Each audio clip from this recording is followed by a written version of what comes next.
La cour de récré, on connaît. Il y a les règles officielles et puis il y a la vraie vie. Les petites phrases qui piquent, les regards qui excluent. Comment on apprend à gérer tout ça sans qu'un adulte vienne juste nous dire « Allez, sois gentil ». C'est tout le sujet du jour. On va décortiquer ensemble un outil assez bluffant, une histoire faite pour faire réfléchir et surtout pas pour faire la morale. Et cette question, elle est vraiment au cœur de tout, pas vrai? L'empathie, la capacité à se mettre à la place de l'autre, ça ne s'apprend pas par cœur comme une poésie. Le fameux « sois gentil », on voit bien que ça ne suffit pas toujours. Alors, comment on fait? Eh bien, on va explorer une piste super intéressante, celle d'une histoire qui justement ne donne aucune réponse toute faite. Au contraire, c'est à nous de la trouver. Bon, alors, concrètement, comment ça fonctionne? C'est là qu'on entre dans ce qu'on pourrait appeler l'art de ne pas faire la morale. Le principe est super simple, mais il est redoutable d'efficacité.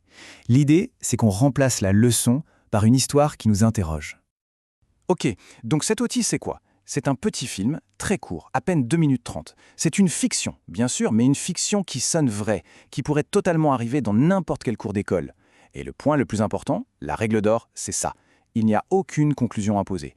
Personne ne vient à la fin pour dire « lui a raison, elle a tort ». Non, c'est à nous de nous faire notre propre idée. Évidemment, pour que ça fonctionne, pour que ça nous donne envie de réfléchir, il faut que l'histoire nous parle. Il faut qu'on puisse se dire « ah ouais, ça je connais ». L'histoire doit ressembler à du vécu. C'est tout le principe de mettre en scène le réel. Et ça porte un nom, la fiction réaliste. Qu'est-ce que ça veut dire? C'est tout simple. C'est une histoire construite pour qu'on se reconnaisse dedans, pour qu'on se dise immédiatement « ah mais oui, cette situation, je l'ai déjà vue ».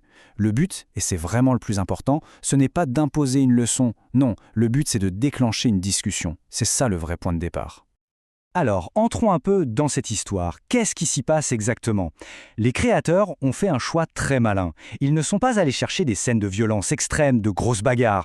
Non, ils se sont concentrés sur quelque chose de beaucoup plus subtil, les moqueries du quotidien, celles qu'on connaît tous. Premier exemple, on peut tous imaginer la scène, pas vrai? Un enfant, Alex, est en train de courir, de s'amuser. Et là, un autre lance. Regarde comment il court, on dirait un bébé. Voilà, c'est dit comme ça, presque sur le ton de la blague. Ce n'est pas une insulte énorme. Et pourtant, on sent tous que ça pique. C'est cette petite phrase qui a l'air de rien, qui peut d'un coup gâcher tout le jeu. Et puis très vite, ça monte d'un cran. De la moquerie, on passe direct à l'exclusion. De toute façon, t'es nul, on veut plus jouer avec toi. Là, les mots sont beaucoup plus durs. La sentence tombe, comme ça, sans appel. Ce n'est plus une petite pique, c'est un rejet pur et simple. C'est une porte qui se claque au nez. Et ça, c'est d'une violence incroyable. Ce qui est fort dans ce petit film, c'est qu'il ne s'arrête pas aux moqueries. Il montre aussi tout ce qui se passe autour, les conséquences, l'effet que ça a pas seulement sur la victime, mais sur tout le groupe.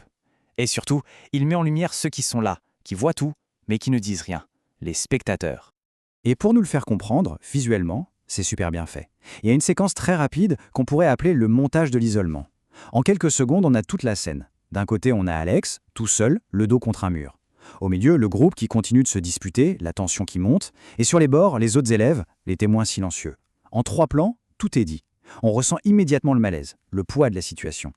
Et on arrive au moment le plus important. C'est vraiment la clé de toute la démarche. À la fin de cette petite histoire, pas de happy end, pas de solution miracle, pas de morale, non. Il n'y a que des questions. Et c'est là que réside toute la puissance de cet outil. La toute première question qui s'affiche à l'écran est d'une simplicité désarmante. Est-ce que cette situation est juste? C'est tout. Le film ne donne aucune piste, aucune aide.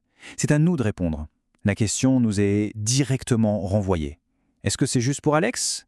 Et pour les autres? Est-ce que c'est juste d'agir de cette façon? La réponse, elle n'est pas dans le film. Elle est en chacun de nous. Et une fois qu'on a réfléchi à ça, le film enchaîne et nous pousse un cran plus loin, vers l'action. La deuxième question, c'est: que pourrait-on faire pour mieux vivre ensemble? Et là encore, la question est très ouverte. Elle ne s'adresse pas juste à celui qui s'est moqué ou à celui qui a été rejeté. Non, elle s'adresse à tout le monde. Qu'est-ce qu'Alex pourrait faire? Que pourraient faire les autres? Et la question la plus importante peut-être, que pourraient faire les témoins? C'est là qu'on comprend que la solution, elle est collective. Ce qui nous laisse avec une dernière idée, une dernière piste de réflexion. Et si, finalement, pour apprendre les choses les plus importantes de la vie, comme le respect, l'amitié, le vivre ensemble, si la meilleure méthode n'était pas d'avoir des réponses toutes faites, mais plutôt d'apprendre à se poser les bonnes questions? C'est une pensée à garder en tête. C'est peut-être ça le début de la solution.